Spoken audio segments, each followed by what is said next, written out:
Good afternoon, everybody. You're welcome to session 4, which is regional dimensions of this conference. And we have 3 speakers.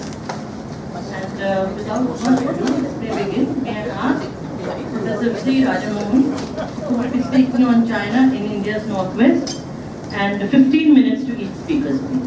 Thank you. The 15-minute thing reminds me of a story about Bernard Shaw. He was doing a symposium, something like this, and the speaker showed up, and the speaker asked, "How much time do I have?" So he said, 15 minutes.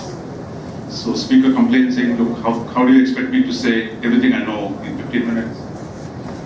Shaw said, in your case, I would recommend you speak slowly. So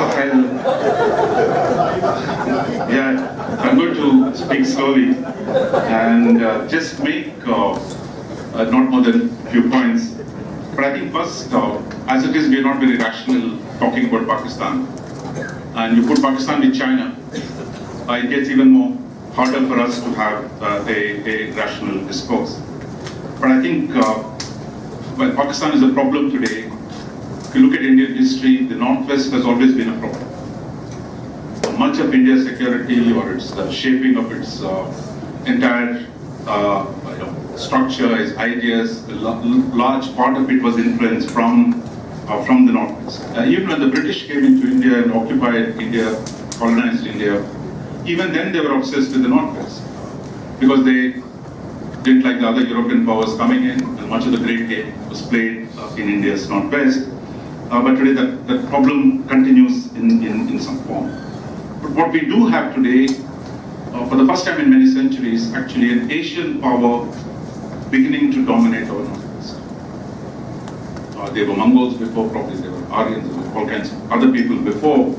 But today, an Asian power, East Asian power, essentially sitting in domination over the Northwest. And I think this is going to make it a lot more complicated for us. Because in many ways, I think China's interaction with South Asia, and India in particular, the most difficult elements of it get expressed in India's Northwest. There's Kashmir, or nuclear, or a range of issues that we can talk about.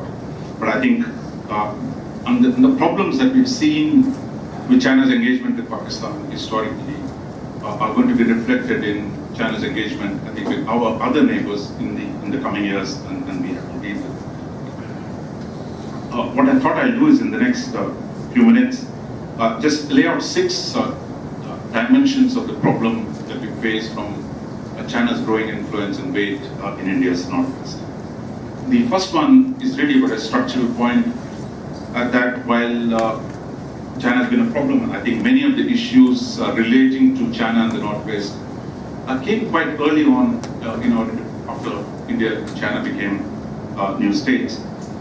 And one fact that captures it quite clearly is the unification of China and the division of India. Both took place at the same time. And I think that fundamentally reversed the previous 150 years of history, where it was India unified under the British Raj, which was projecting power into the weakened China. Whether it was Opium Wars, or whether it was creating a place called Kashgaria, or whether it's Tibet, it was the unified resources of the world's #1 power at the time, and the Indian resources that actually exerted pressure on China. But I think the unification of China and the division of India meant even a weak China in the 50s and 60s could create enormous problems for India by merely playing on the divisions within India, the subcontinent, if you will. And the partition that took place in the subcontinent was not just between India and Pakistan or later Bangladesh, but it's also the subsumed sovereignties of smaller states under the idea of a paramountcy of the Raj. As those begin to claim full sovereignty, the Chinese room for maneuver in South Asia has dramatically increased. And India does not have the paramount power over its neighbors the way British Raj has had, and that has opened the space for the Chinese to deal with Pakistan, Bhutan, Nepal, and that this problem is going to get worse and worse as Chinese power, Chinese resources, Chinese capabilities grow. The trend lines of influence are today from the north to the south, while in the previous century they were from the south or from the north. And I think this problem of integration of China and the division of India is a structural one, and I don't see that going away anymore. The second fact, I think, the second trend I wanted to point out was the contradiction, if you will, or contradistinction between the Indian romanticism about China and the Chinese realism about the subcontinent. And I think, though we never can talk about this objectively, I think it's quite remarkable how China built political relationship with Pakistan. Immediately after Pakistan joined the Western-led alliances, anti-communist alliances, SEATO, CENTO, and that the Chinese had found, or both of them actually, must give it credit to both of them, to having forged a relationship that seemed to defy every single international logic at that point in time. The Indians claim a lot about strategic autonomy, and I think Pakistan is so much better at it. For them to be part of a US alliance system, but open the door for China. At a time when China and the US did not have a relationship. And I think much of that interaction actually took place. There's some accounts, I hope there'll be more research, people sitting at the back. What happened between Zhou Enlai and Mohammad Ali Bogra in Bantu.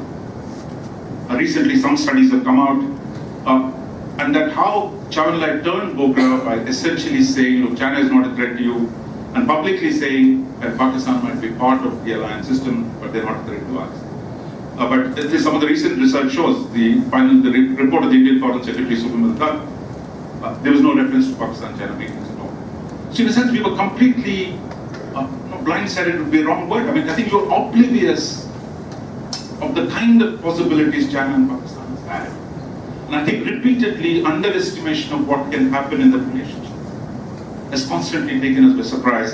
And I think that is extraordinarily problematic. And I think while we focused on the big thematic, high global principles, the Chinese brought an extraordinary sense of geopolitics, of recognizing the problems in space. And what doors does it open for you? While we were talking about disarmament, favorite subject, non-aligned, Asian solidarity, anti-apartheid, I mean, high principles. While the Chinese found actually a way of dealing with a very critical country in South Asia, and which has been the most enduring partnerships China has had for the last 70 years. And I think that pragmatism on the Chinese side, and today that will be amplified by the kind of resources, capabilities that the Chinese bring. Just one more thought on this Panchsheel Asian Relations Conference. I said, we have so romanticized the Asian Relations Conference, but we had none of the research we've done points to what happened between China and Pakistan. Similarly, when the Chinese talked about Panchsheel, again a greatly romanticized concept, though quite soon after the policy changed, but the fact is, we continue to romanticize it, while for a realist, what the Chinese were saying is, Tibet is my territory, lay off. When you say don't non-interference in each other's internal affairs, he was saying, you have no bloody right, you don't have the rights of the Raj now to interfere in Tibet. It's a very straightforward, non-rocket science derivation you could have made from Panchsheel, but we've turned it into some kind of a superlative, unique discovery of India, China. But I think it was Chinese assertion of sovereignty, saying the residual legacies of the Raj are not going to be maintained, and the moment they took the power, they reversed it quite dramatically. The third theme, I think in China and Northwest, is the story of connectivity. Today, CPEC is such a big theme in India's discourse. But I think the idea of connectivity has been so central to the modern Chinese statecraft that I think we've again neglected that at our own peril. I mean, that if you go back to Sun Yat-sen, after he was deposed as the Prime Minister of the First Republic, he became the railway minister. And I would strongly, anybody's interested in connectivity, again, to my friends at the back, go back and see Sun Yat-sen's map of Chinese railways. Chinese not even had 1/10 of the railways India has had by then. And he was drawing lines across China's territory, railway lines connecting every part of China, and some of it extending to India, to Europe, to Egypt. That was the vision, that railways were going to be transformative, modernizing, integrating element. Therefore, connectivity was going to be the central theme that Sun Yat-sen brought. And I think today, if you see the Chinese Communist Party has largely fulfilled Sun Yat-sen's dream of railways, and we throw in the high-speed stuff as well, you get the picture of what Chinese have done today in dramatic transformation of the space and its integration, which I thought would be the first priority for any state.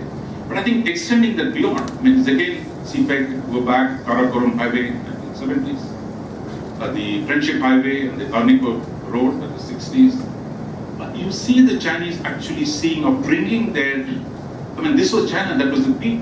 This was not a China that was strong. The China that saw the value of connecting, going across, even as they connected Xinjiang and Tibet and Yunnan to the heartland, they were also going across it to the regions in the neighborhood, especially in South Asia. And I think even today CPEC is really an agglomeration of what followed the Go West strategy of 1999, Jiang Zemin saying that we develop the West region development strategy, South Xinjiang Railway, Tibet Railway, Yunnan Corridor, Yunnan-Burma Corridor, every single thing today that has acquired a strategic dimension were all started in 1999. But I think that has not had any immediate resonance in India. And I think what this man has done is, Xi Jinping has done it, it's all put together. But I think what it does over the longer term is going to change the geography in fundamental ways. It's already done in terms of trade relations. What Britain tried, or what the Raj tried to do in this part of the world, connecting, creating new cities, creating new markets, creating new standards, much of that, we saw some of that this morning, and I think the Chinese are going to do it. And the logic of their economic flows. And I think none of the European colonial powers could do what China is going to do because of proximity. What they can do across the Himalayas. So sometimes it's called the Communist Party of Engineers, the CCPs, the grandness of the design that actually, both from the north and from the south, they're going to fundamentally alter our geopolitical space. And I think the longer we take to adapt to that, the greater are going to be the challenges for the longer. The fourth issue is the nuclear question. We're always griping, complaining about Pakistan, China, nuclear access. The question is, it's quite a unique element of the nuclear history that one country would help another country acquire nuclear weapons. Because they get the entire canon, nuclear weapons are special, we don't do this to anybody else. And this idea, why did China do this to Pakistan? I mean, we don't like what happened, and I think we know the consequences. Pakistan that's armed with nuclear weapons has acquired nuclear impunity under which it pursues terrorism, to which we have no answer for the last 7 years. But the fact is, why did China do this? I mean, I don't think for all the talk about nuclear stuff we've done in the last 30 years, there's really no explanation of why did China do what it did and why it continues to do so. But it's nuclear supplies group, nuclear deal, and it's not just the transfer of a bomb design in 1983. So you could have thought it was a cultural revolution anomaly. India's vivisection of Pakistan in 71, 74 nuclear test, anti-hegemony argument from China, and they seem to do what seemed the right thing to do at that point. But it's continued relentlessly since then. Why did they do the kind of ultimate element of modern power that they do this, and they continue to do this at great cost in the relationship with India today. I mean, that they lose nothing by getting India into the NSG, but they make that point, bring your cousins with you if you want to come in. So I think, but this is a point that I think we need to do a lot more research of why and how it's happening. The fifth aspect, I think, is the question of power projection. I think since we and the Chinese had the same kind of rhetoric, we loved it, right? Which is, we are non-aligned, we don't do the bad things the imperialists did, we don't have bases, all bases should get out. Chinese were saying it in the 60s, we said it until recently. Now, suddenly you find Chinese actually have bases. They have one in Djibouti, they're going to find more, and most of them are going to be in South Asia, where there's actually quite a bit of a welcome, certainly in Pakistan. Therefore, this idea of Chinese power projection, before it happens, I mean, East Asia, there is a strong counter, but in South Asia, there is actually fairly welcoming position for them. So how the Chinese, whether it is arms supplies, we've seen it over the last 7 years, starting with Pakistan, Chinese submarines in Bangladesh, Chinese, you name it, and I think it's a huge list, I don't want to go into that. What started out with supplying low-grade weapons to conventional weapons I'm talking about, today it's going to go towards this potential possibility of interoperability between the Chinese armed forces, certainly the Pakistani armed forces. And the least examined aspect of it is the naval dimension. But Gwadar is not going to be the problem. Karachi, in a sense, Chinese already have an engineering base. They're building 4 frigates there. So in some senses, the Navy that you're going to see operate out of Karachi which is going to be a dramatically integrated one with the Pakistani name. And that this is again, I mean, I think we're so obsessed with Indian Ocean Zone of Peace and that kind of stuff that you couldn't see the prospect of Chinese power projection. And today, I think the Chinese power projection through Pakistan, CPEC is only one part of it, but a Chinese formal military base in in Karachi is going to be quite a dramatic transformation. And I think reversing that is going to be an extraordinary challenge for India with the the naval chief said exactly the same thing. We haven't seen the base yet, but when it happens, that's going to be a huge problem. So the last point, I mean, on the 6 issues I talked about, one is the question of regionalism and institution building. Why is Sri Lanka a member of Shanghai Cooperation Observer? Why does Xi Jinping go to, not actually Hu Jintao went in 2005 to Mauritius, 2005 to Seychelles and 2007 to Mauritius. 80,000 people in Seychelles. Why would the Chinese president want to show up in a place like Seychelles? Because I think the sense that, look, if you opened a map and saw the Indian Ocean, you know where the points of where you could actually have to project power. They understood the value of this, and today the capacity to demand membership of every organization, whether it is SAARC, IORA, it's going to be very, very difficult. The idea that India can now do something on its own, as China has done on SCO, that you can do something on its own. Our own neighbors will say, you're fine, but why don't we get the Chinese in? And how do you repeat the game? I mean, you said that the Americans get out of the Indian Ocean, of course, it didn't work. Now, the Chinese are regional power or extra regional. But the institution that you created with a set of ideas are going to be very, very difficult to sustain against Chinese advance. I mean, it doesn't have to be good or bad, but the fact is Chinese today are going to project their power. And one part of that is creation of institutional mechanisms. I think those are extraordinary, and I think those institutions dealing with the capacity of China, not just merely dealing with old institutions, but its capacity to create new institutions. SCO was one of them, East Asia, the other things they're doing. But I think what you've seen in Afghanistan, they have a quad of their own with the Americans in Afghanistan, Pakistan. They have a quad with Tajikistan, Pakistan, Afghanistan. They have a trilateral with Pakistan, Afghanistan. This is a dynamic way of actually engaging a complex situation. And I think this is the challenge that I think you're going to see, that we're so opposed to Western institutions that today there are institutions that are going to be built by the Chinese that are going to be much harder to deal. So I'll conclude with just one thought. The answer in the end, I think, to these challenges is not that how great the Chinese have done, is how badly we have fared. So the problem is not, if India, assuming, answer, factual that if India is united, if India did not have its internal contradiction, that is with Bangladesh and Sri Lanka, or Bhutan, whoever you want, the capacity of the Chinese to project power in the Indian Ocean will be very different. It is the internal divisions of the subcontinent that opens the space and I think create an extraordinary opportunity for China. And I think transforming that condition, which involves transcending partition, which means reconciling with Pakistan, which is the worst thing to say, it's of course in any conflict.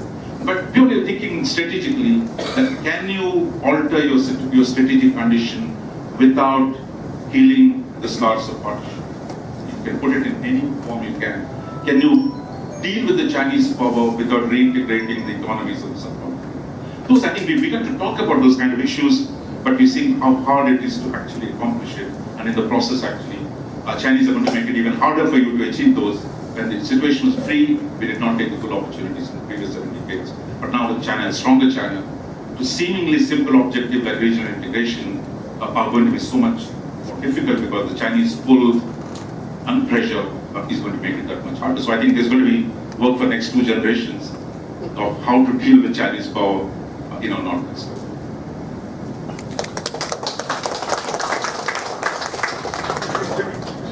Thank you, Professor Rajamohan. I think you've thrown open so many new ideas, and especially since we are coming from the 10th AICCS, I mean, a lot of discussion on a number of issues, and I think this, you're right, has given a lot of scope for many new researchers to undertake new work.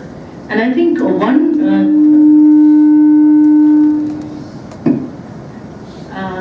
interesting thing that you brought forth is usually contemporary international relations. We begin with something which is given. and the fact that we often do not go back to history. And that is very, very important, because when you talk about China-Pakistan nexus, we sort of begin at today. We don't think about, what were the reasons as to why we had it. I think I'm sure there will be lots of questions later. The next speaker is Professor Christian Wagner, and he is going to be speaking on role of China in South Asia, focus on BRI projects. Thank you very much, Madam Chair. First, I would like to thank Konrad Adenauer Foundation, the Institute of Chinese Studies, and the University of Goa for the kind invitation to be part of this wonderful and stimulating conference. So it's a great pleasure, and I will also try to keep in the time limit of the 15 minutes to make my few points. I will focus in following on 4 different aspects. First, a very brief look on China and India in South Asia. Second, very shortly also on the Belt and Road Initiative. It will be very briefly, for the simple reason that the project has just started. So in many aspects we have to wait and see for a couple of years what about the outcome will be. Then I would dare to make some scenarios, both on India and Pakistan on the one hand, and on South Asia as a whole, and finally look at the prospects of the whole thing. I think I can very easily Raja ended. When you look at India and China in South Asia from the neighbors' perspective, many of the neighbors, and I had the opportunity to been to all the South Asian countries over the last couple of years, they find India a relatively difficult partner. There are a couple of bilateral problems where you find a lot of literature, both here in India as well as in the neighboring countries. Of course, there's also changes in India's approach to the region, but I will not go into this aspect. India has and you have also seen that India has always been economically not a very attractive partner for many of the South Asian countries. All the countries have, in a bilateral relation at one point in time, played the China card, which of course showed how difficult at some point in time these bilateral relations have been. Another interesting aspect is that when in the neighboring countries you have a debate on India and on relations with India, it's also linked in some countries to their concept of national identity, which also makes debates on foreign policy issues much more difficult in their domestic discourses. This is why it was relatively easy, and I think that's the same kind of argument I would here make as Raja just did. China is always regarded, or was for a long time regarded, as a politically neutral player. There were no bilateral problems, and of course it has always been a much more economically very attractive partner. So it was very easy for the Chinese to fill in these, to come into South Asia, to fill the gap or to use the problems between India and its neighbors. Another aspect is also, and this is quite interesting when you compare it with Southeast Asia, South Asian regionalism has always been very weak. So I think we will also see changes here, but this has also helped, let's say, the Chinese to enter into this massive bilateral relationship with the neighboring countries.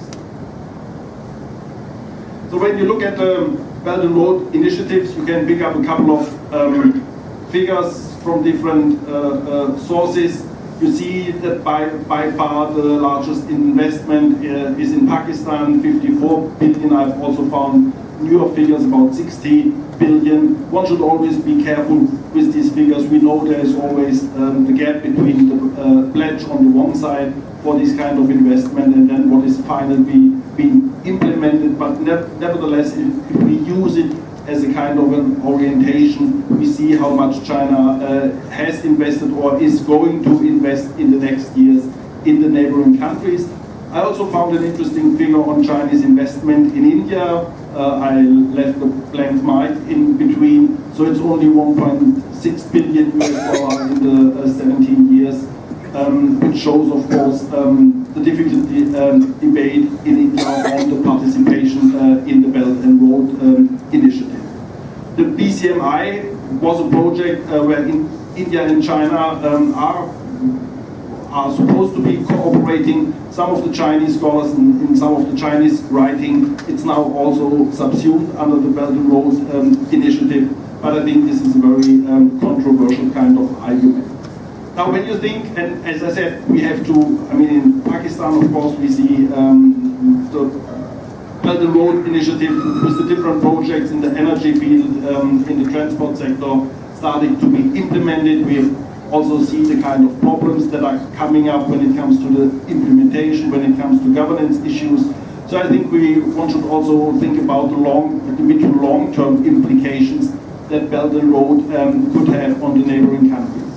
For instance, one aspect when you look on the democratic system, you will find most of the governments, and we've seen this in some of the countries, will have to find a balance between the national development needs on the one hand, the transparency issue on the other hand, the local grievances which will come up when the projects are implemented on the ground, when people have to be relocated, and of course also the interests by the Chinese, which are given to the Chinese investors.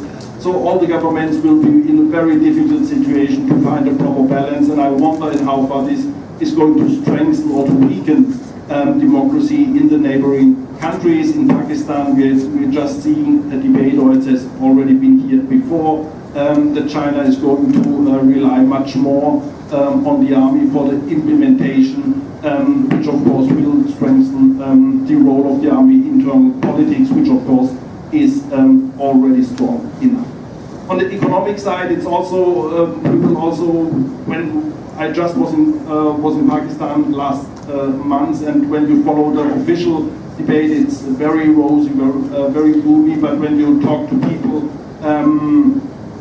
individually, there's a lot more skepticism. There is the debate about how far this investment is going to be a threat for local industry.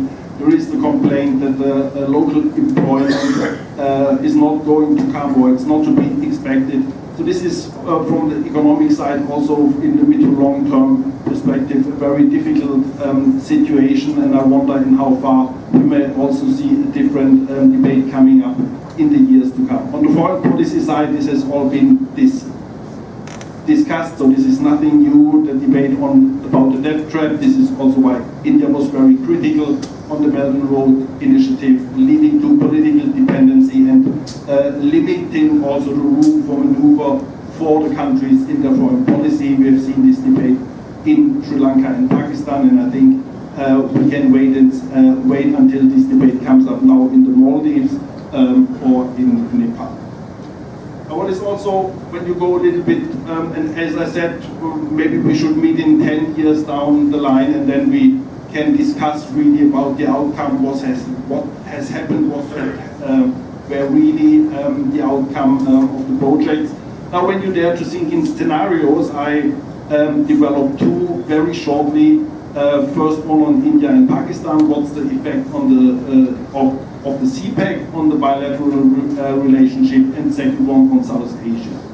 Of course, I mean, in India there's a very skeptical debate, so you can, it's of course very close to argue it will be a negative scenario, so CPEC will foster Indo-Pakistan hostility, because if CPEC will have the positive economic effect in Pakistan, we will see more growth, more GDP, more resources, leading to more military expenditure, and this may also then lead to new military adventures like you had in the past, for instance, in Kargil.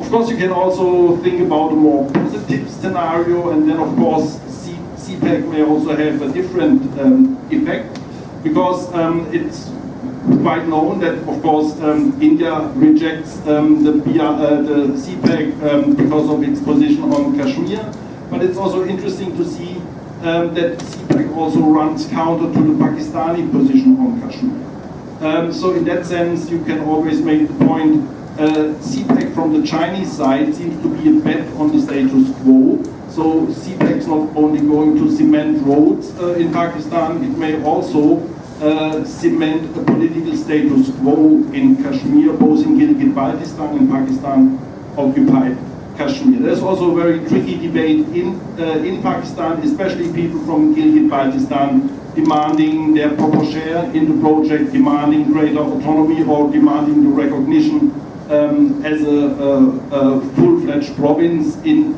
Pakistan. So this is very difficult for the Pakistani government to address, and when you talk to scholars, they're very reluctant because some of them see that this will create a larger problem for Pakistan official position on Kashmir.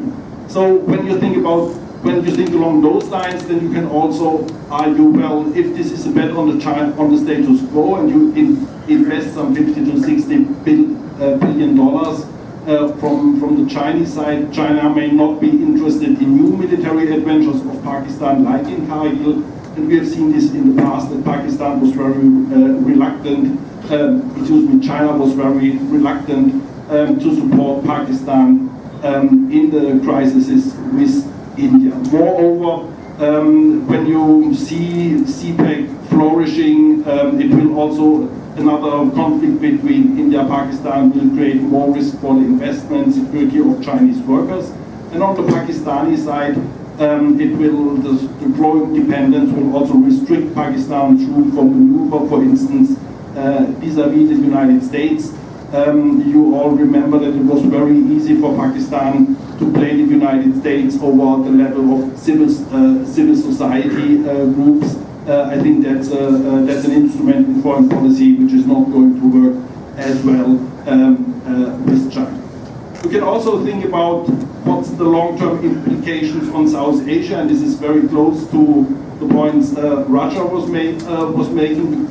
I think we can imagine two different forms of South Asia. One would be what I call a side 2.0, meaning if BRI is going to bring peace and prosperity to the whole region, it may also then increase the bilateral trade, it may strengthen the traditional form of regional cooperation inside, so we may see a new side, a stronger side, which may benefit from the economic outcomes of the Belt and Road Initiative.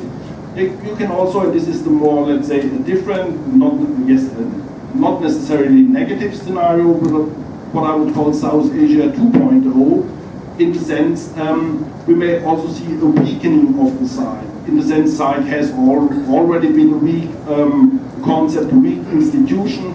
It will become even weaker, so we may think along new lines in South Asia, so have a new geopolitical landscape. This is also one instrument which the Indian government, with its recent initiative on the BIMSTEC summit has made.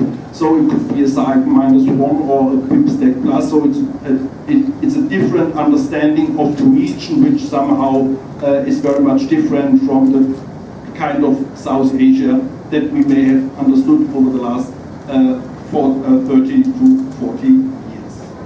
Let me come to the conclusion.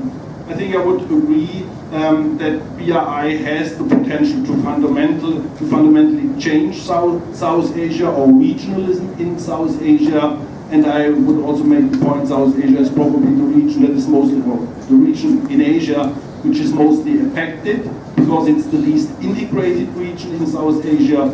So BRI offers enormous new economic incentives for all the for all the side countries in the region to get their share of the Chinese pie.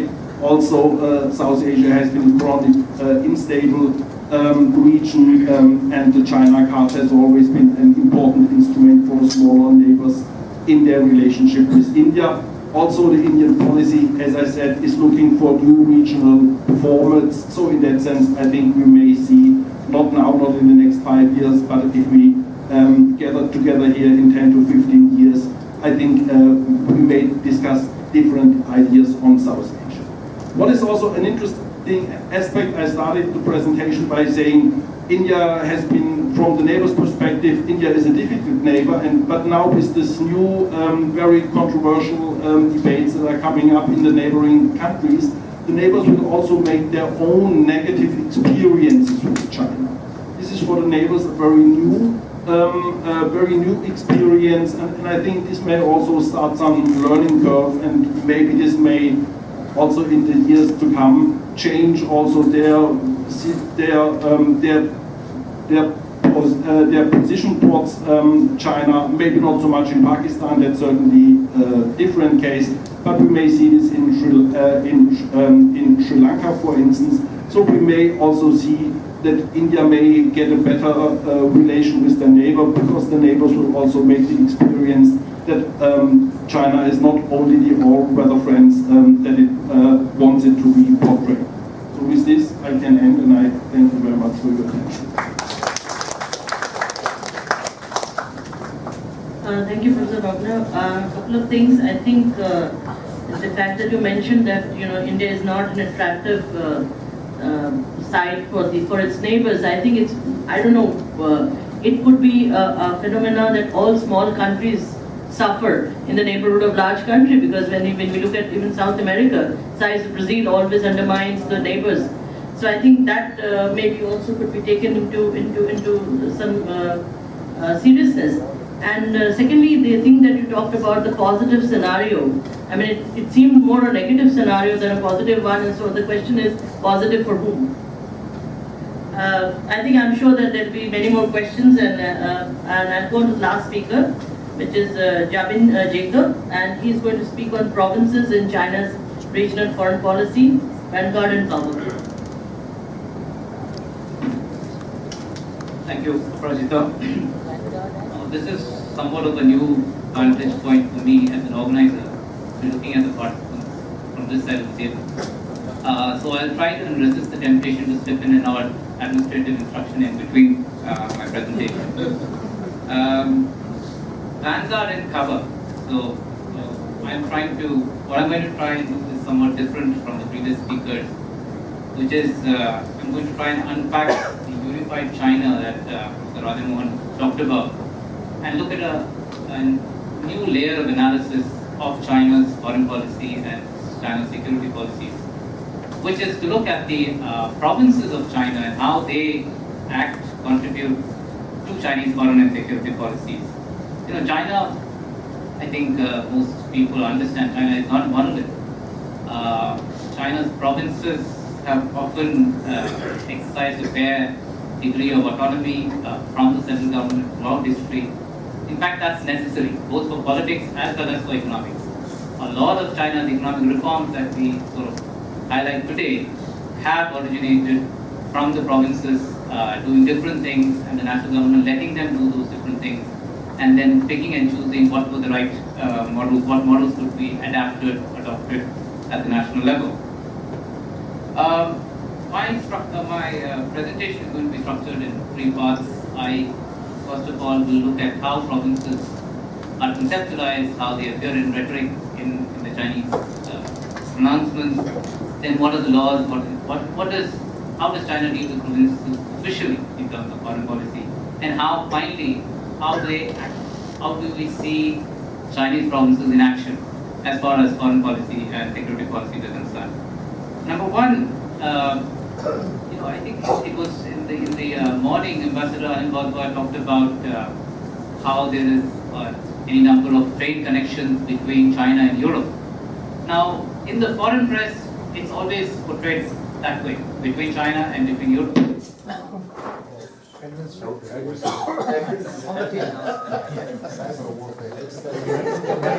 The mic is working. Because you're on the other side.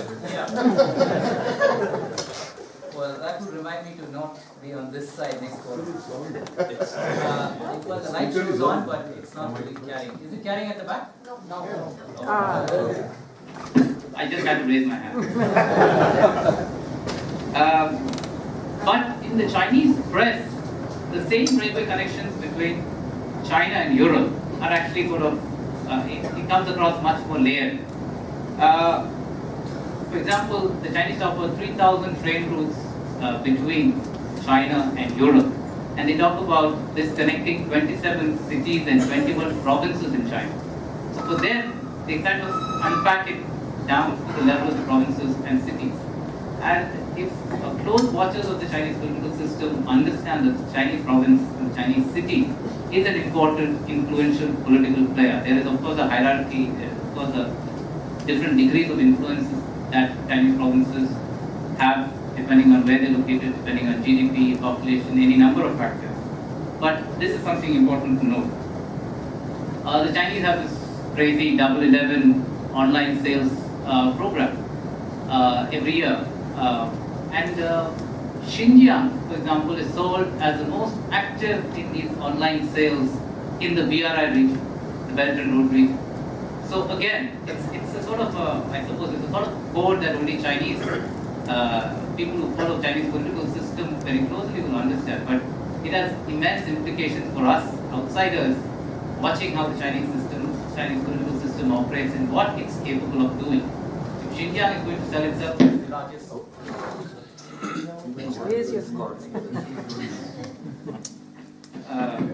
I think that's another case for paying closer attention to our infrastructure.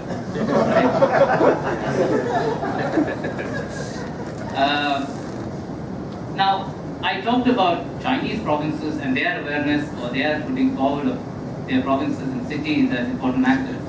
But the Chinese are equally aware and conscious of the role that provinces or subnational entities play in other countries, especially in countries like India, large countries like Pakistan and India, which have significant provincial dispensations.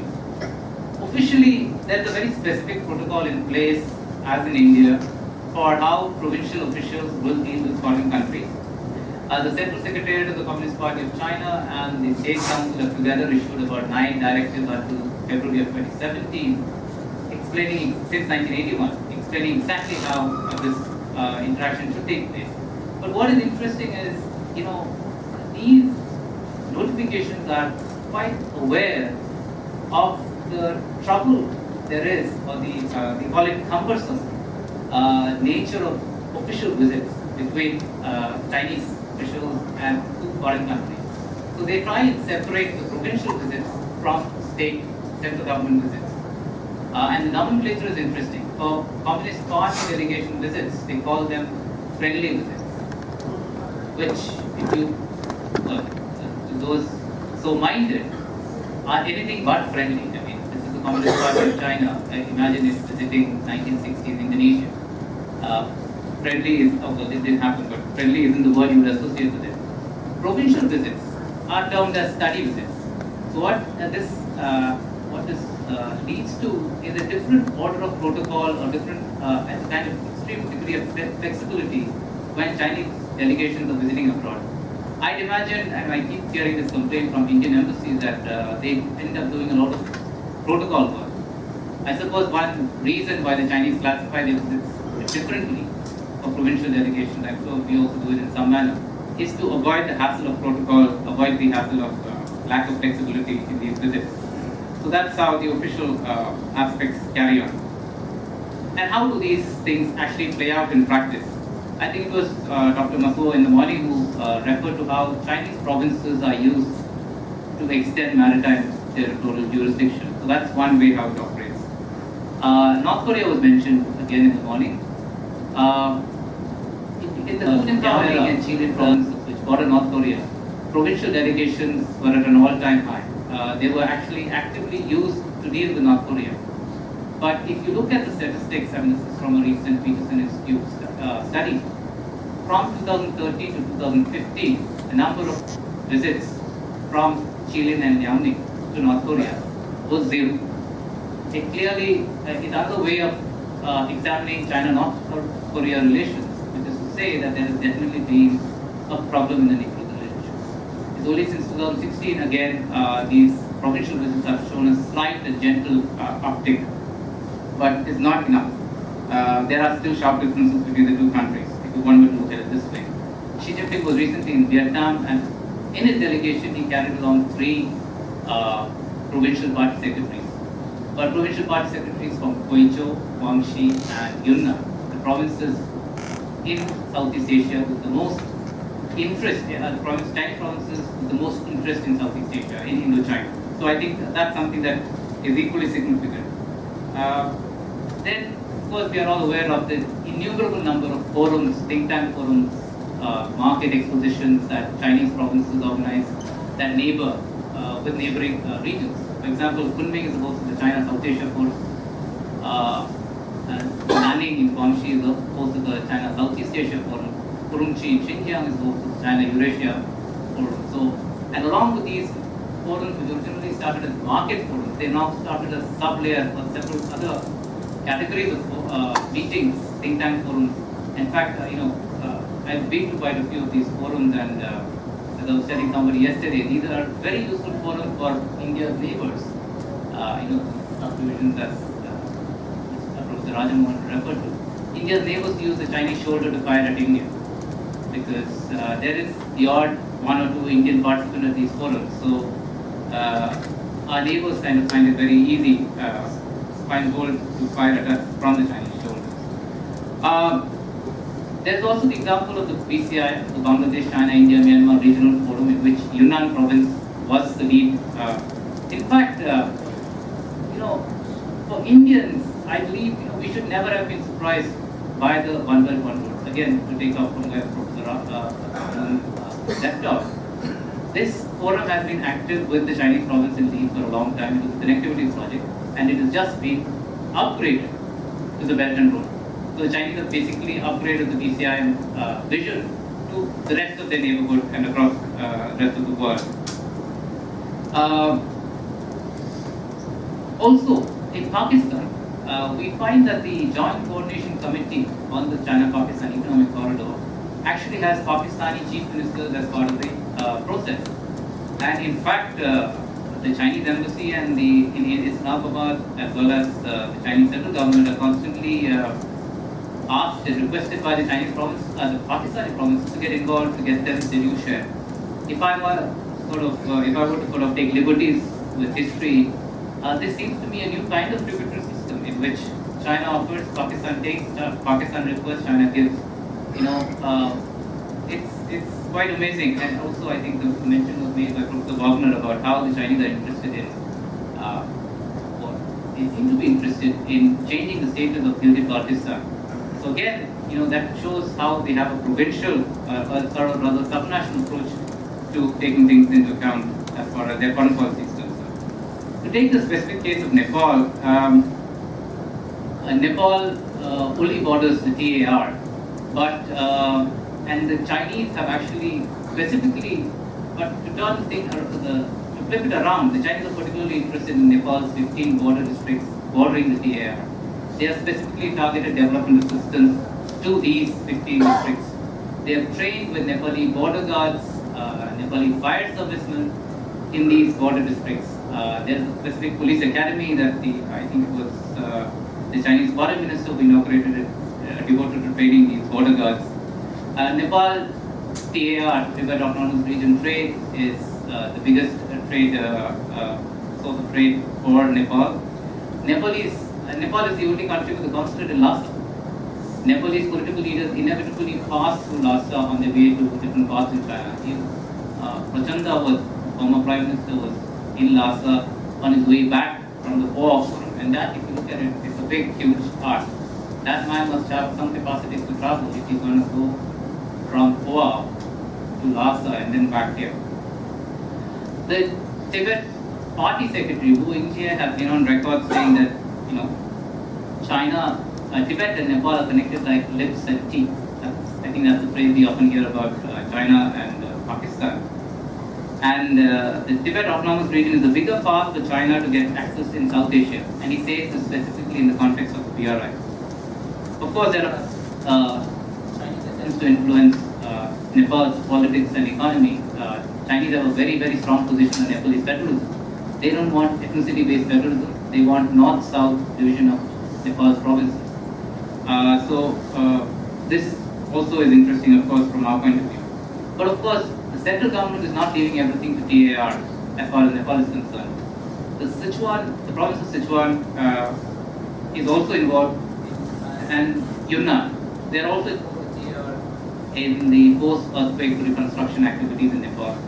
I think it's called the Basantpur Tower in the Darbar Square is actually being reconstructed, renovated by the Hebei Institute of Preservation of Ancient Architecture. I mean, that might be a point of detail, but it's interesting how the Chinese are getting different provinces interested in Nepal. Sichuan and Tibet both have airlines devoted exclusively to Nepal. Airline groups devoted to Nepal. Finally, if I might just connect history, I pick up from where Kantan Sen left off in his, the previous session. All of these aspects of connectivity, interference, influence of politics also apply to Xinjiang's relation to Central Asia. But it's equally interesting that Uyghur scholars are also at the forefront of fulfilling certain Chinese foreign policy aims. And one of those is the trying to capture the narrative space. We talked about Chankha, everybody talks about Chankha. But there is this Central Asian epic called the August Khan. August Khan is a mythological figure who also wanted to conquer India, by the way. This epic sort of is dated to the 13th or 14th centuries. The Chinese are trying to pull the epic back still further to say that it almost ranks with the Kesar from Tibet, which is roughly, at the moment the Kesar is slightly older than the August Khan, but the Chinese are trying to pull the epic back to say August Khan has much larger sway, much larger influence over Central Asia. And it's sort of the other epic, the other great epic, Manas, which is from the 18th century in Central Asia, is derived essentially in terms of poetic structure, in terms of ideas from the August Khan. Now what is interesting is in Central Asia, epic literature still has great influence in popular imagination among the Chinese, among the youth of Central Asia and so on. August Khan is considered the founder of the Turkic people. And the Uyghur scholars, in fact we sort of discovered this quite by accident when we visited Kashgar, actually I was mentioned Kashgar. The Uyghur scholars are actually working on the August Khan epic without reference to Uzbek texts, or any other texts except the ones that they have access to. The scholars didn't speak either, they only spoke Uyghur and Chinese. They don't even look at the old Soviet interpretations of these epics. So it's clearly a way the Chinese are using to compartmentalize, draw in some kind of a hierarchy, that this epic originates from Xinjiang, and therefore everybody in Central Asia somehow owes attention or allegiance to the origin in Xinjiang. And because Xinjiang is controlled by China, well, obviously everybody owes their allegiance to China. And you know, Kashgar is being promoted once again in history as Little Baghdad, Little Samarkand. It's tried to be portrayed as somehow more important than other centers of learning and culture in Central Asia. Implications for India are obvious. We have very strong connections in history to Xinjiang. We tend to remember only Tibet, but and forget Xinjiang in our cultural mind space. Today, a lot of Central Asians still have good feelings, good soft corners for India. But if the Chinese continue to control and have a stranglehold on the narrative, if we do not have Central Asian language speakers, I think then we are sort of headed for some kind of trouble, I'd say. In conclusion, one final aspect about the role of provinces in Chinese foreign policy is that the successful provinces get to do more. There will be competition between provinces. I think that has also interesting implications for how we might try and drive or get involved in this process, how we can maybe make the best use of this process. Finally, while we talk about Chinese leaders, we might also end up seeing that provincial party secretaries can also be seen as leaders at the regional level in their own right. And then they can also be quite influential. I mean, remember, many of these provinces have quite a lot of money, quite strong, much stronger economies than many of these smaller countries in Central Asia or South Asia. So I think that too might be something that we might keep in mind. Thank you. Thank you, David. That was a very interesting paper, and I'm sure that there'll be a lot of research undertaken now on this kind of work, because moving away from the general conventional kind of research that is usually done on China from here. Well, we have 35 minutes and the floor is open to questions, comments, observations. We'll take a couple of questions and then we'll stop and then we'll have the speakers answer and then maybe we can take a few more. Please keep your questions, observations very, very short. Thank you, so that we get maximum number of. Thank you.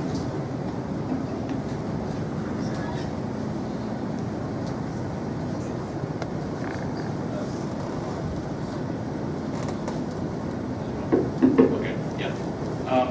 This is a question about India's Northwest, and directed to Dr. Mohan and anybody else who care to say anything about it.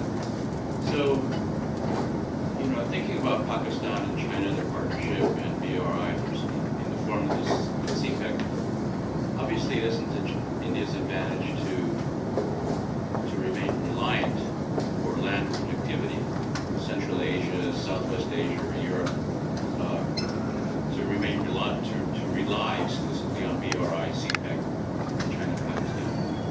So my question is about constructing an alternative parallel line activity, maybe from Chabahar Port, extending northward, but in some way to try to, for India to try to solve this problem of connectivity under, of course, under terms favorable to India rather than to China and Pakistan. So I was just curious about the situation today.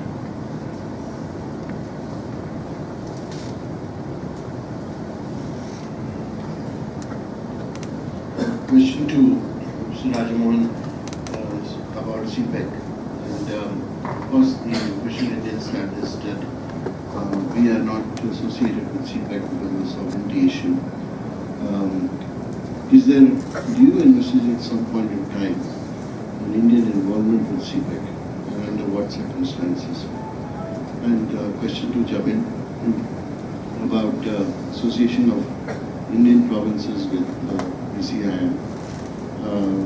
Which provinces and what kind of projects can East India do which will be part of BCIM in future?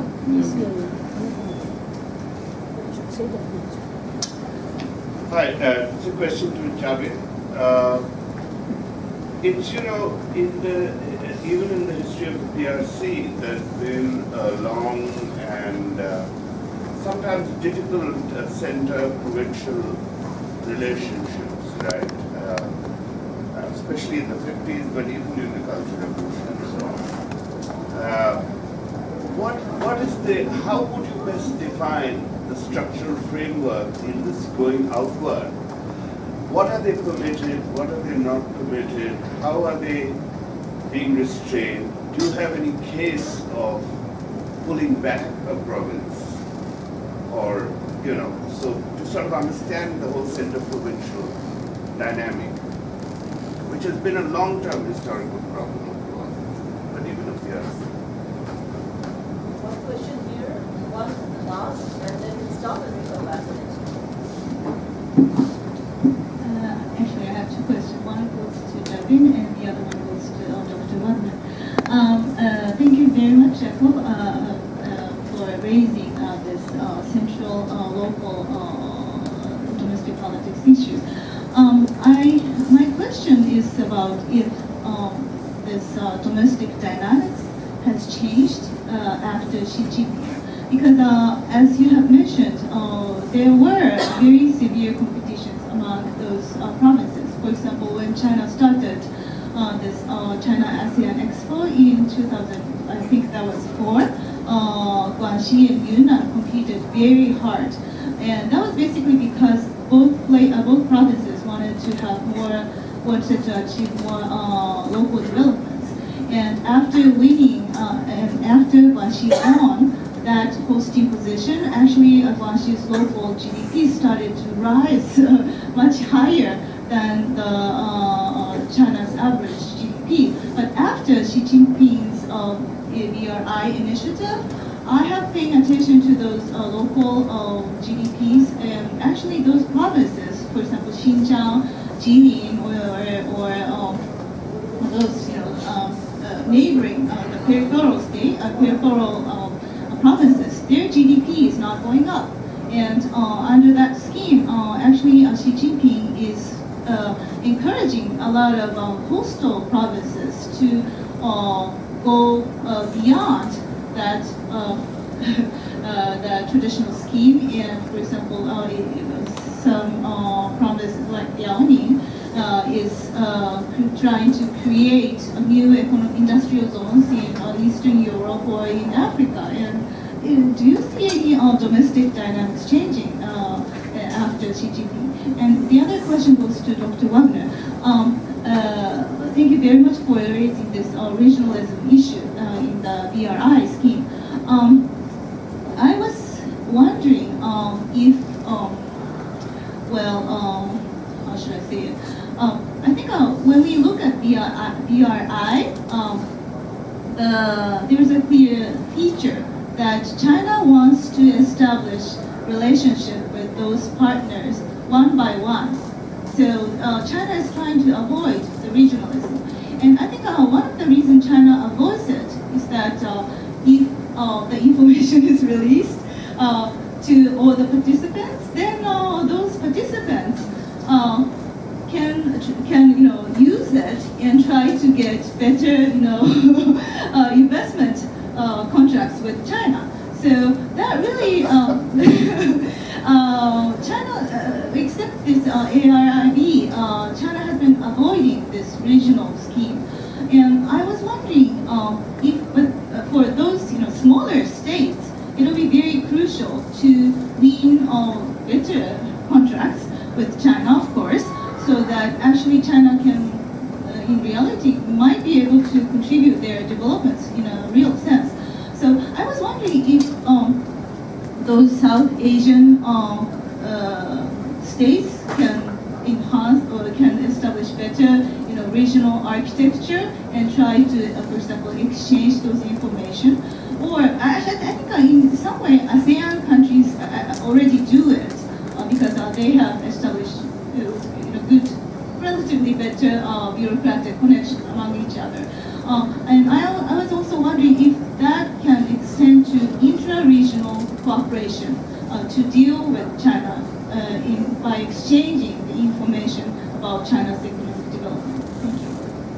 Professor Tan. Yes, a question and a comment for Japan. One of the key links between the center and provinces is the appointment of party secretaries.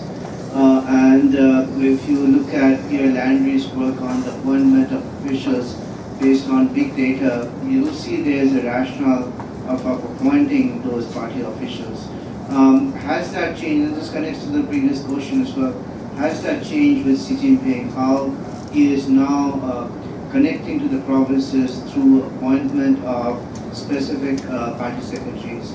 It's not arbitrary, I mean, there is a long-term plan, it seems, in there, and building on Xi Jinping's persisting power after the next 5 years. So do you see that, or have you looked at that, at the appointment of party secretaries in the last 2-3 years? A comment about your ethics. All these minority scholars have been co-opted to present the one China idea, and I think you find that not only among Uyghurs, but Tibetans and Muslim scholars as well. Scholarship is now directed by the state, unfortunately, especially with regard to the unification of China and maintaining that. So I won't be surprised that the Uyghur scholars are writing this, but what is important to look at what they are writing in Chinese and what they are writing in English outside China. I think there you'll find differences in the presentation for the domestic consumption and the party consumption, and what they are writing. Those scholars who are actually producing in English in peer-reviewed journals have very different takes. So I would not rule out looking at English language publications by foreign scholars, Chinese scholars.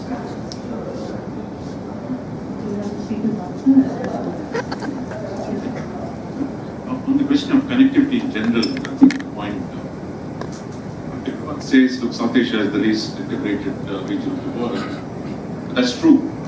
But I think to understand that, I think you've got to go back to, say, 1947. India was probably the most connected place. Under the Raj, when you take away the colonial prism for a second, that actually, what the British Raj did was actually to integrate the entire Indian Ocean with India at the center. Indian capital moved freely, Indian labor moved freely.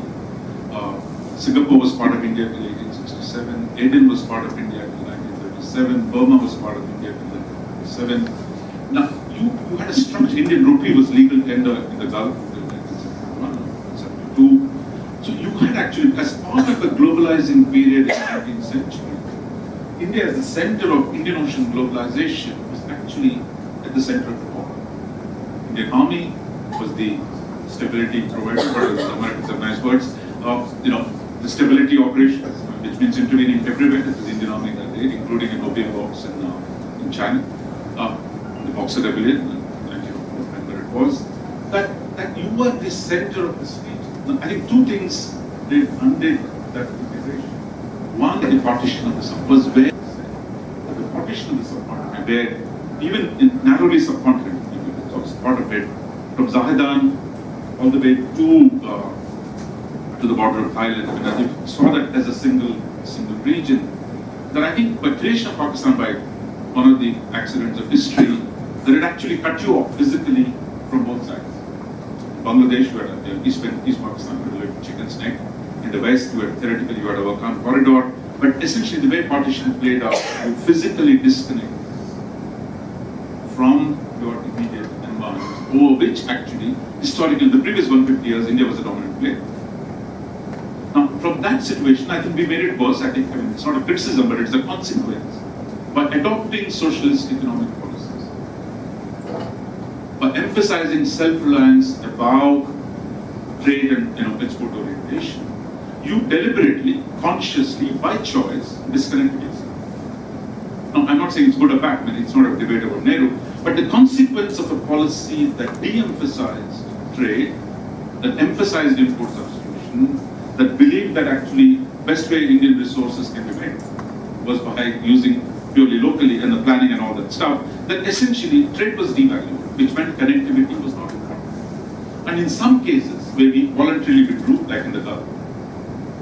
But it's only with the smaller countries of South Asia, where we have open border with Nepal, open border with Bhutan, that these remained because they were too small, that they were not consequential. But as a rule, India was not interested in connectivity till we changed our economic orientation in 1991. So it's only with globalization, which is bad word for the leftists, but the fact is, it is globalization that allowed China to do what it has done and renewed, rekindled interest in India, in free trade, in the South Asian Economic Zone, in reconnecting to the region. So reconnection could not have come without economic orientation being changed fundamentally in 1991. It's by 2000 that you start seeing, when people like Ambassador Menobar and many ambassadors are here, that it's only after 2000 that you begin to talk about reintegrating South Asia.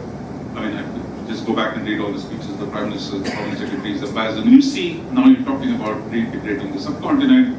South Asia has a coherent geopolitical space, the strategic unity of the subcontinent. All this stuff came back only at the beginning of the century. But the problem is that translating that desire, the strategic desire, it was a genuine effort of reintegrating some success. There's more trade takes place between India and its neighbors, but physically linking to inner Asia was lost. And to make matters worse, our bad relations with China meant what were open borders between Tibet and subcontinent, for many tribes, which meant there's huge valleys in the past were linked people across the Himalayas that got blocked. So therefore, in multiple ways, we lost the connectivity. Some by choice, some by consequence, some by geopolitical misfortunes that happened. So after 2000, we tried to change. But with inner Asia, the problem has been Pakistan for us. Every container has to be checked for a Johnny Walker consignment. It's one thing to show a line, I'm the gateway to Central Asia. Fine, you are. But Mr. Menon here, he must have negotiated the trilateral 2012, 2013 when you were in Iran, the Northern Line Summit on the margins. A trilateral agreement with Iran, India, Chabahar was part of it. Chabahar goes back to 2003 when Khatami came to India. But even today, even after the port, a little bit of it has been opened. The trilateral trade and transport agreement has not been signed. Iran is holding it up. So it's one thing to celebrate, okay, we got a line on the map now. Iran is not a trading nation. We have to come to terms with it. So I'm not saying it's good or bad. I mean, people are making their choices. So accessing inner Asia is going to be hard for us because Pakistan won't let it happen, and Iran says it will happen, but then we have the INSTC that also goes through Iran. You can keep trying, doing things. But I think at this point I would say it's useful to have it, but maritime thing is good enough. I mean, I think you can do a lot on the maritime. Our problem is we're not doing enough on the maritime either. So I think change that as well. On what Anil was asking, when this whole crisis was going on, say, on CPEC, when the Chinese were asking us to come, I mean, you guys are paid to actually produce solutions. How do you bridge a gap between a position that says sovereignty, I can't come, and that guy saying, no, you have to come. They were technical solutions. And I think even the Chinese ambassador was saying, let's not call it China-Pakistan corridor. Easiest, change the name. That's one diplomatic trick, just change the name. So we don't have to worry about CPEC, something else. But the other, I think, a genuine thing would have been if sovereignty was really the argument. If the Chinese had said, look, vis-a-vis Kashmir, this is not about sovereignty, this is about development, and we take a position that the dispute, without reference to anybody's dispute, let's do development on both sides of the Kashmir. Now, if the Chinese do that and say that, look, we don't take position on Kashmir, and that let's all work together, three of us work together to produce development, maybe that's one condition. The second is, but the problem is, the Chinese don't treat POK and IOK, to use the phrase, equally. They see, they give visas, they give all kinds of things to the Chinese. The Chinese ambassador goes to POK, they do development projects, but he's not willing to show up in Srinagar. He's saying, I don't even recognize your control, forget sovereignty. So therefore, how the Chinese treat the two parts of Kashmir are fundamentally different. And third, they're actually party to the dispute, party to the dispute because they sit on territory. So the Chinese say, look, I treat both parts equally. Let's do development, and three of us will work together. I would say, go for it. And then you still have to persuade the Pakistanis because they say they're not right now letting even the existing agreements of trading across Wagah because they say Afghan goods can come to India, but Indian goods can't go to Afghanistan. I think they can persuade Pakistan, even extra bonuses. So if they do these three things, remove sovereignty as an argument, treat both sides of Kashmir equally, and persuade Pakistan to open up the land border for India, I think we should go for it. That's not what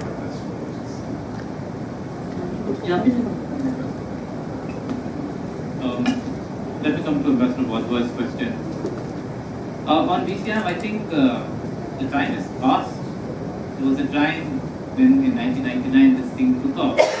If we had moved with speed in our northeast, there were both political problems as well as structural connectivity bottlenecks, we might be in a position to integrate better. I mean, ultimately, as Rajamohan mentioned, we have to do trade. Trade has to lubricate any sort of regional arrangement. And without infrastructure, without stability, there is no trade. There is nothing that we can trade with the Chinese or even Myanmar through Northeast, unless at high cost. So I think there is a problem there. But if I clutch at straws, the Xi Jinping's emphasis on green China, green technology, this is an option for us to look at, see how Northeast and Yunnan and the neighboring countries can look at a new model of development. Of course, we'll have to hold the Chinese to their word. That is much harder than I make it sound. On BRI, it's clear that the Chinese export polluting whole industry, whole technology. So unless they are willing to change their methods, I don't see how we can do it. And of course, not even insurgency and so on. Professor Gaura's question about what structural framework do we take put China's central province relations in going forward, especially with their own foreign policy. I think we just have to admit that China is far more federal than it looks. This is a unitary state tending towards federalism, and as I'm also arguing, we are a federal state in India that tends towards being unitary. If you look at all our major schemes, development schemes, they're all from the Prime Minister's office, and this is not just this government, it's also with the previous government. So there is an attempt to sort of put states out of this entire process. In China, of course, politics remains strong. There are very strict, as I said, these stipulations. The latest one, I think, to answer also Isa's question about what has changed after Xi Jinping came. I think the February 2017 stipulations on how provincial cadre political card I have to deal with foreign countries, I think makes some things a little tighter. The BRI is the central focus. The Chinese central government tells provinces what they need to do, how they have to contribute. So there is, as part of everything else that Xi Jinping is trying to centralize, this also will centralize. But this is not a feasible proposition. I think both you and Tansen have referred to the fact that in history China doesn't, that is Beijing is far away is a very common saying. There is this statistic that says Hong Kong doesn't have any representation in the Central Committee of the Communist Party at the 19th Conference. And that's such a large province. But the point is, I don't think the people of US, the Hong Kong people are unhappy about it. They are quite happy to be left alone to do business. So I think this also needs to be kept in mind. This is where I think as Indians, we also need to be sharp. Of course, we've been engaged in sister province relations with China. This is, of course, something that has happened in the last few years. We also have a provincial state chief ministers visiting China. This also happens. But I think here maybe it's too diffuse. We need to have more centralized vision for what we need to do with these visits. About pulling back, I think I gave you the example of how Liaoning and Jilin were told to shut their business with North Korea. They are at least the provincial visits, which has implications for trade as well. On TAR, I think there's a fair degree of restriction on just exactly what the TAR government does in terms of outreach. It certainly doesn't have the kind of luxury, the freedom as Xinjiang. Even though Xinjiang is technically more, if you look at the risk, is much more unstable than, but the Xinjiang Party Secretary, Xinjiang actually, every single capital in Central Asia is connected to Urumqi by air. These capitals in Central Asia are connected to each other actually via Xinjiang. So I think that's something that we really need to consider. And here we don't even have a connection between Kashgar and Srinagar. It's just 45 minutes by air. We have to go all the way around, up the Asian landmass to come to Delhi, for example. What are Pakistan-Xinjiang relations like? This is a curious animal. The Chinese shut down the land border between Xinjiang and Pakistan in early 2000s because of the terrorism issues. So this air connectivity is allowed, but by land it's not so easy. One final thing is, yes, again to answer, there's a little more complication in the story that I told you, which is many Chinese developed provinces on the coast actually are told to invest in Xinjiang, in the poorer provinces on the border, and so they have very strong economic interest. So what we see as Xinjiang investment or Tibet interest might be through Guangzhou or Shanghai. In fact, in Kashgar, in places opposite Arunachal, in Ningxi prefecture, there are Shanghai or Guangdong-run hotels and development projects. So this is actually another competition. Even 10-15 years ago, we could find blankets used by the army in India, in Ladakh, that were made in China. In Shanghai, made in Shanghai, 4,000 kilometers away. It's a wonder to me why blankets made in Louisiana couldn't make it to Delhi. I'll leave it at that. I'm sorry, Tansen, I've not read Landry's book yet, but I will take a look. Thank you very much. There was the question by Jessica on regionalism. There's a long debate on regionalism in Asia and the different characteristics that it carries. I think BRI is an interesting challenge for these kind of regional groupings. It may be a different challenge in ASEAN. I came to know in another event that in ASEAN, in the beginning, it was 9 versus 1 to counter China on the Belt and Road or the Maritime Silk Route. In the meantime, it's 1 versus 9 to support China. So in that sense, Chinese have been very able to somehow change the mindset of different Southeast Asian governments. I think in South Asia, where regionalism is much weaker, the challenge is stronger, and especially Asian regionalism is mostly about economic cooperation. Now, this is why I think when you put these enormous economic incentives with the investments to the South Asian countries, I think South Asian regionalism will lose even further. Also, it has never been strong. So I think it's a real challenge in the long-term perspective that the economic dimension may lose and it will remain a hollow shell. This maybe for some other functions, but not for the original ones. So in South Asia, let's say the proportion is mostly 5 against 2, and the 2 are India and Bhutan, which are very skeptical of BRI or are not participating, whereas the other 5, as we've discussed, are somehow involved. And I do not see, because of the geography of the region, that the Sri Lankans, the Bangladeshis, and the Nepalis trying to form a separate group in order to make their voice heard or to strengthen their negotiation power against the Chinese. I think this is not good. Here, one, there, second one, yes.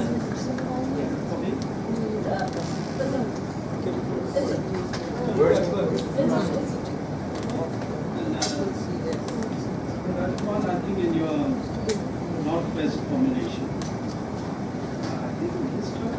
Can't hear you.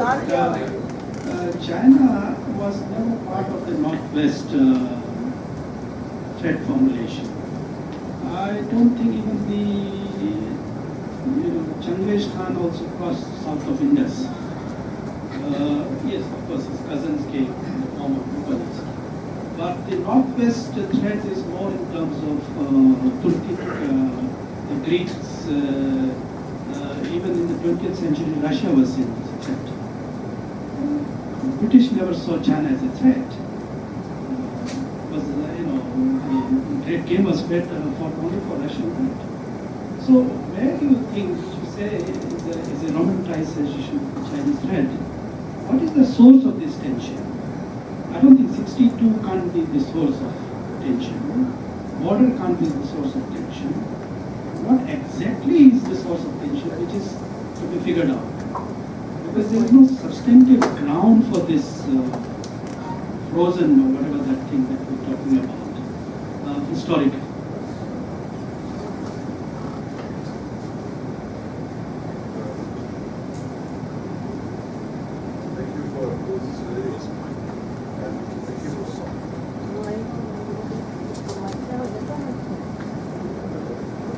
Thank you for those very thought-provoking presentations, all the 3 of them. I have one question. Mr. Wagner could also take up also.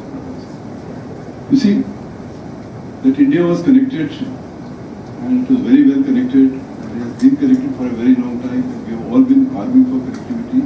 I think it's a given. That we can't do it because of the various reasons that have happened, particularly partition, etc. is also, I agree with that. That there could be scope for reinforcing some of this connectivity is also there. But I think one issue which comes up, particularly with respect to Pakistan, and that is the issue of terrorism, which we have not talked about so much. Now, perhaps India could deal with Pakistan much better if this issue of state-sponsored terrorism was not there. And of course, from their side, they will talk about Kashmir, etc. But I think this issue from the policymaker side, from this side, is really the issue of terrorism. And now, what happens to Pakistan over the next 5 years, 10 years, 15 years, and we have seen in the recent past, last few months, the way things are panning out there. Again, there is this danger that the fundamentalist parties and the militant parties, etc., they may, in the next elections, they may win more seats, or at least they could have a lot of influence on the Pakistan polity. So all these rosy scenarios that we can make up with Pakistan, and then perhaps there could be, India could devise some solutions and use, finesse some of these issues. I think this is all going to be complicated by what happens in Pakistan, and particularly the role of the army, and particularly the fact that there is increasing radicalization, and particularly because there is no influence of these militant groups on the army itself. So I think the policy making in Pakistan itself does not simply look at drawing lines, etc. That is one. And secondly, yesterday we talked about the fact that I think Mr. Menon talked about this, that China itself, what is the guarantee that the BRI itself will succeed? I mean, you are talking about $1 trillion worth of investment, and only about a few billion have just been mobilized. And then there is all kinds of, you also mentioned, issue of transparency, red traps, and so on and so forth. So there is a possibility that BRI itself might fail. Then what happens?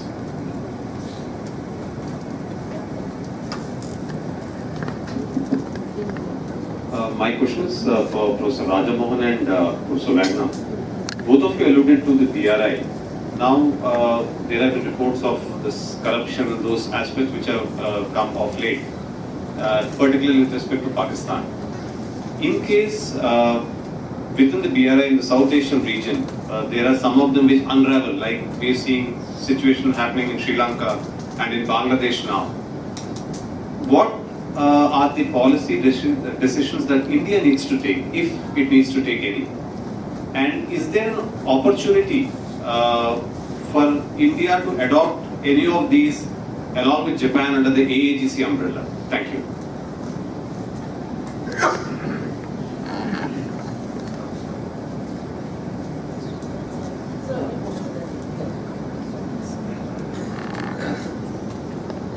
Hello? Yeah, first thing I want to do is really again thank the panelists. I think I agree with the panelist's assertion that at least in the Himalayas, I think the convergence of what's going to be done under the BRI initiative and and how these smaller countries, I happen to be from Nepal, I think how they are going to misread or think of using the opportunity in ways that's already beginning to take place, I think is going to significantly transform the region. So I think thank you for giving us more richer analysis on why and how that is happening. I think the interesting thing vis-a-vis India is if you look at 2005 and a place like Nepal, which has one of the most vibrant and engagement of India historically and even in the current context, and 2005 is very important because that's when the 12-point agreement was done, and India played a huge role. I think a very positive role in my judgment, because that was the most historic moment, unlike 1950 and 1990 when India helped bring more democracy in a place like Nepal. But 2005 was especially important because in relation to China, because China was caught guilty the last country to really, they were still hoping that the king will somehow survive, right? Then, since then, the China's engagement in India, in Nepal has increased significantly. Why is the case? I think it has to do with not because China understood, and up until that point, China's understanding of a place like Nepal was very limited. But since then, what has happened very interestingly is that I think China's investment in the political process and again building on the BRI thing has really become a lot more nuanced. So I think in that respect, I would probably caution, Jabin, that the idea that the China doesn't want federal states, wants federal states north-south, I think is not so much a Chinese formulation. I think it's the elites in Kathmandu who use the China fear in a very weird political ways to really tell Indians that the demarcation has to be done in such a way so that they can play both the Madhesi as well as the northern areas which has more ethnic minorities to their advantage. So I think in that sense, what is weird about a place like Nepal is all Nepalis think that they know India because they can watch Indian movies, Bollywood movies, because they understand India that way. The same is also true for Indians. Indians think they know Nepal because they can go and pray for Subhatinath, right? But the ability to really look at layered dynamics is very, very problematic, I think. And in that space, China is going to, I think, have a bigger say. So I would like to hear from each one of you, and perhaps the distinguished guests here, as to, given that the India's foreign policy is really still very centrally directed, but within that there are four actors, right? MEA, PMO's office, RAW, and Defense Ministry to some degree, and especially when it comes to Himalayas. Is there, what is your take in terms of the more, I think BRI and the Himalayas become a lot more important sphere of influence? Is there, or what would be your advice to the entities that shape India's foreign policy in that region? I think the second question maybe you can discuss during these, I think, very large, because yes, and last question. I just wanted to remind Rajamohan of a question he raised but didn't answer. He talked about the very unusual case of China providing assistance in Pakistan's nuclear assistance program. Suggested that we should explore that question.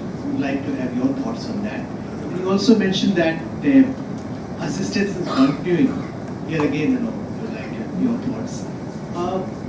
Another question, in fact, in context of the issue of China-Pakistan nexus you raised, is this nexus undergoing a qualitative transformation, upgradation, change, whatever way you want to characterize it, in context of China acquiring a greater need for Pakistan for its CPSC, which is a flagship project of BRI, for Gwadar Port, for upgraded Karakoram Highway. So I'd like to have your views on that. To Professor Wagner, Jabin, or Raja, anyone, subset of issue have been raised about the prospects of BRI. I would like to know about prospects of CPEC. Yeah, I would just request the speakers to take 2 minutes each to answer, please. Thank you.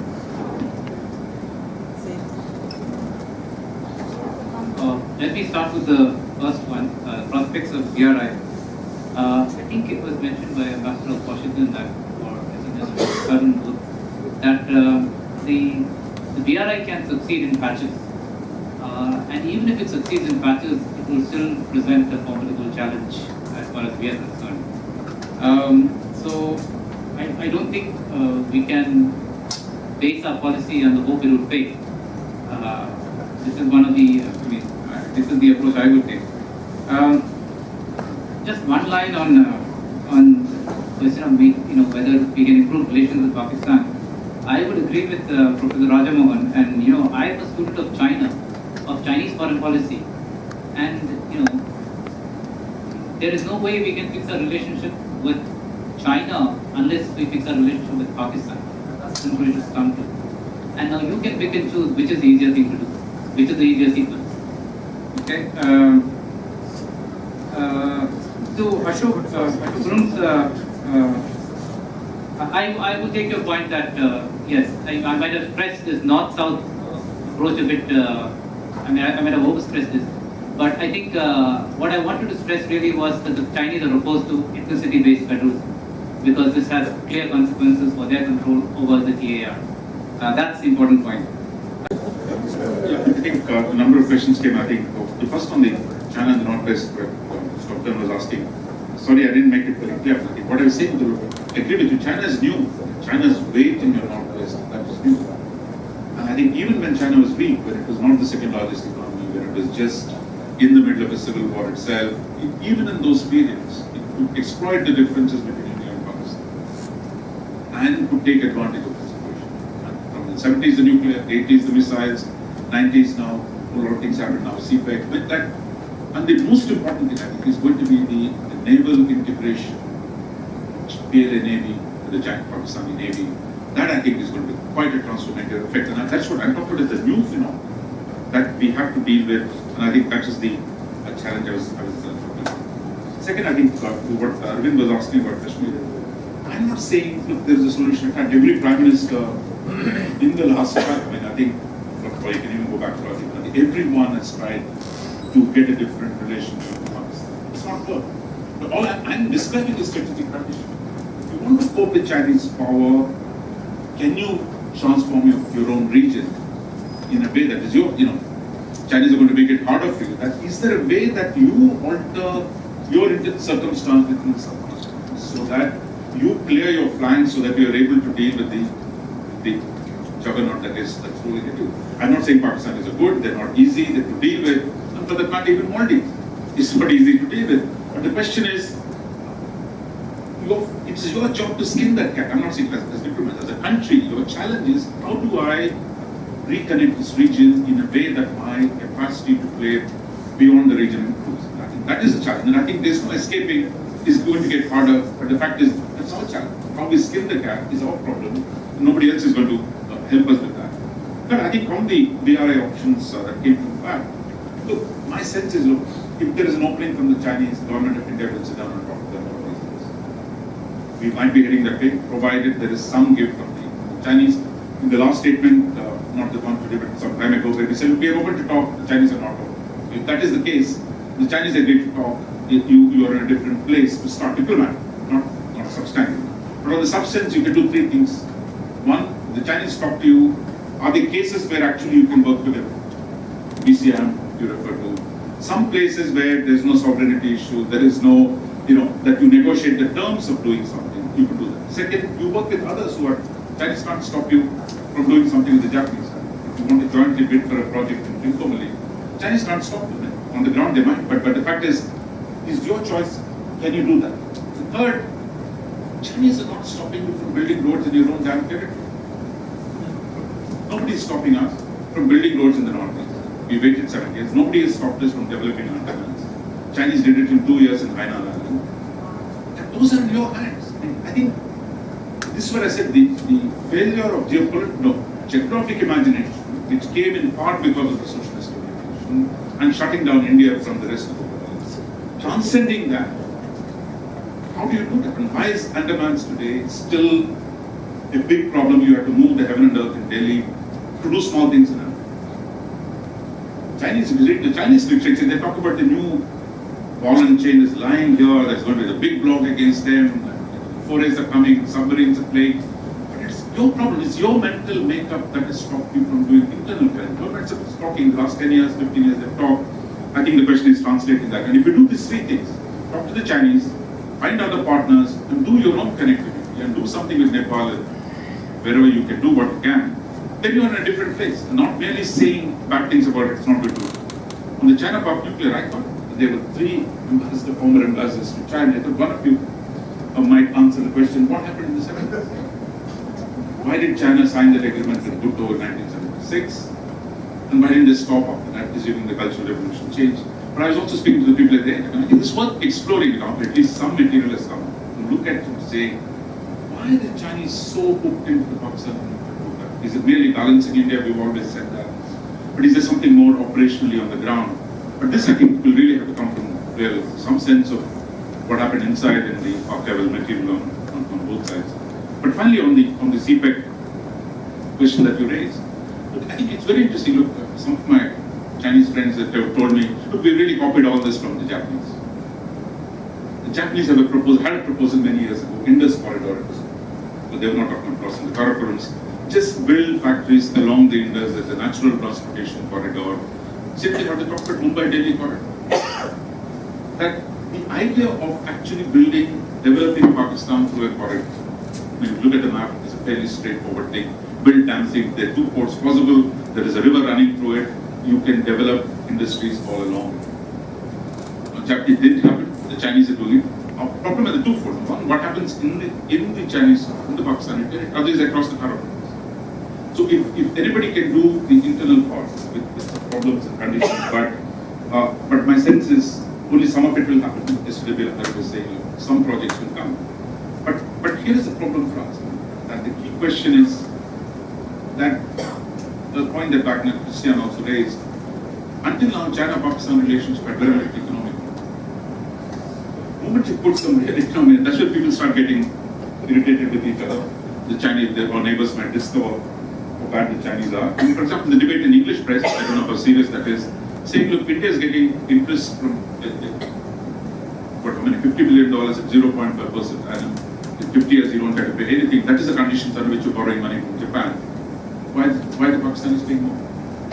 Those questions are being asked. Now, it might not change the framework in the near term, but I think if you can demonstrate 2-3 projects in South Asia that are being operated on a different framework than what the Chinese are doing, then I think there will be more questions. And finally, who opposed the Chinese projects in Nepal? In Sri Lanka.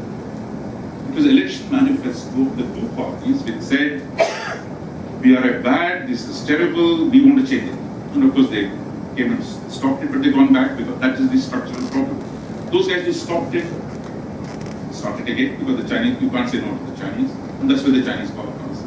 Burma, what happened? And the Burmese to raise the problem with the Mitsune Dam project, but they won't. Probably they'll get something else. So I think it's not that the people are not objecting. The question is, what is the alternative? I think that's why the key is to provide some alternative mechanism, which will also then benefit the guys who are trying to build these projects. And that brings me to the last point.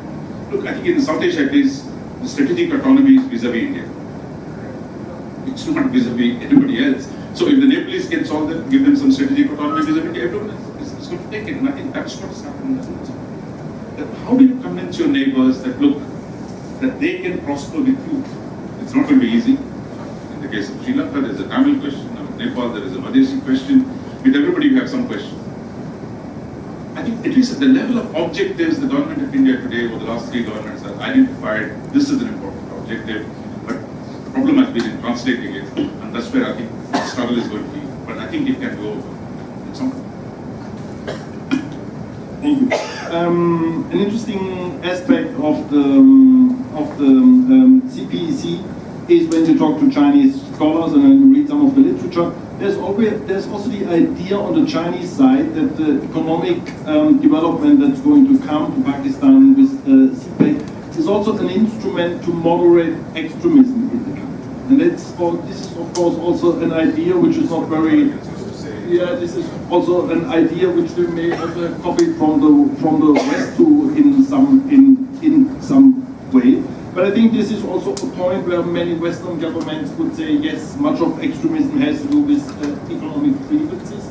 So you would be able to at least reduce it. Whether this will really happen is a thing to be seen. I think there I would agree with Javin. I think Chinese scholars do not have a difficult understanding of the domestic situation in South Asian countries. So I think we will see a steep learning curve. On the question of Arvind Gupta and what about the failure of BRI, I think it will be difficult to really assess failure because we will see some projects being implemented, probably not in the amount of figures that I have shown, and there are some more figures out, because there has always been the gap between the pledges which have given at one point in time and the money that has been implemented. So we may not see a complete failure, but we may see some projects coming, some roads being constructed, some energy power stations being established. So I think we may not see a failure, but a kind of a fade out in the economic activity. I would also say, and this is very similar to what was raised by Raja and Javin, South Asian countries will also make a steep learning curve in their dealing with China, which then will also lead, and this is what we are seeing when I see that India is now cooperating with Japan in Sri Lanka. This is a new form of cooperation dealing with of India working in South Asia. So I think this can be a positive step, which may also then convince the neighbors that maybe they should also go into a new approach with India, and this may also then in the long term may come to a new approach between India and its neighbors. Thank you. I would like to thank all the speakers, and we had a lot of questions. I'm sure that you can carry on the discussion during these. Thank you.